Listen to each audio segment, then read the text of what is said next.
I tried Vault Wallet app for 7 days. Here's the shocking truth. When I first downloaded Vault, I thought it was just another crypto wallet. But after 7 days of testing, the shocking truth is that Vault isn't just a wallet, it's a revolutionary way to back up and secure your digital assets using your trusted circle of friends and family. Here's how it works. Unlike traditional wallets that rely on seed phrases, Vault protects your private keys through something called distributed backup.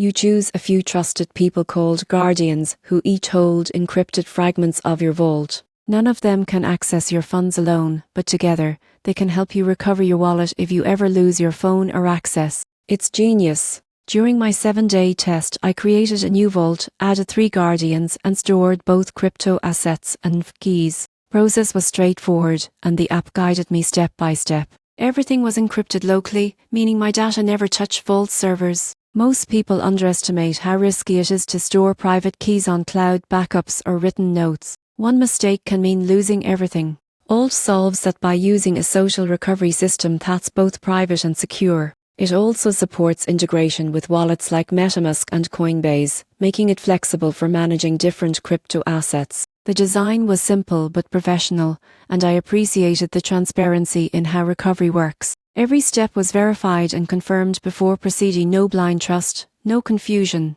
By the end of my 7 days, I realized the shocking truth. Vault isn't just another wallet, it's peace of mind in app form. If you're serious about protecting your crypto from hacks, device loss, or human error, Vault is a must-try. It brings real-world trust into digital security, and that's something rare in the crypto space.